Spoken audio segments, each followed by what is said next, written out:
Paul, the film has obviously been drawn from personal experiences, your flowers, your gardens, relationships, and things that have been important to you. Would I be right in saying that? Yeah, most of the incidents in the film somehow were drawn from real life, and I suppose the first thread that came to mind for this film was in 1974 when my parents got a job with the National Trust.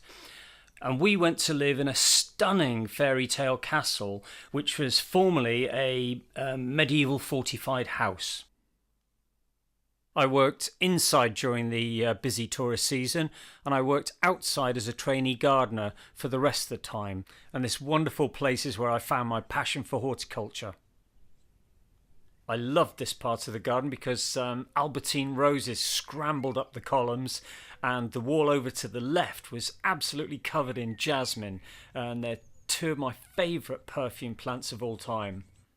A colleague told me one day that some workmen had once been investigating damage to an interior wall, and they discovered a cavity containing the skeleton of a very young child.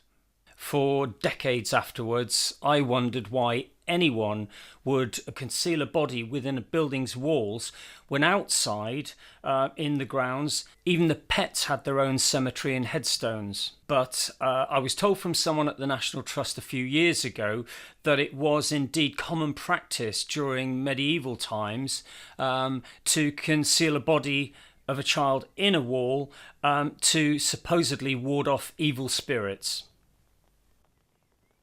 I was also intrigued by several modern real-life stories of people moving into houses and discovering the remains of babies.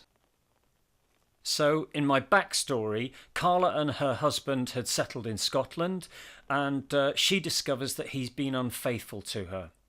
When their youngest daughter sadly dies, the couple eventually patch up their marriage and decide to move down to the south of England for a fresh start. However, Carla's suffering from depression, and she can't bear to abandon her little girl who's buried in a local graveyard, and that has repercussions. Following in that common thread, I would say, are there any other threads that are based on real life experiences? Lots. I mean, you know, it's almost end to end. Example, when my fiance and I were looking for our first property, we went to see a flat for sale in a lovely old building in Southbourne, near Bournemouth. The estate agent showed us the flat, and then she left us alone to make a decision. So we eventually wandered round to view the back garden. And then a door opened and a lady came flying out at us. She was extremely rude. She didn't even think to ask why we were there. She just said that we had to leave. We were trespassing. Several months later, we moved in, and she was absolutely horrified to find that we were her new neighbours. And that's in my script. You know, I poached that from real life. And when we outgrew our flat, we moved into another area, into an old 3-bedroom mid-terrace house, and it needed a lot of work doing to it.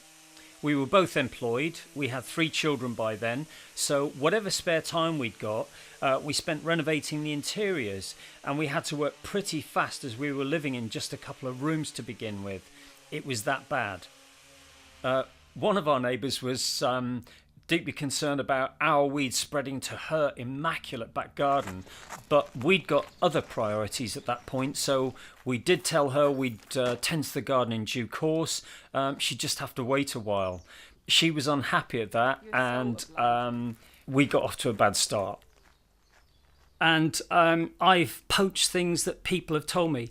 Example, quite a few of my friends and family have gone through some fairly traumatic separations, but occasionally funny stories emerge from those situations. So one of my friends became suspicious when her charmer of a husband would disappear from time to time.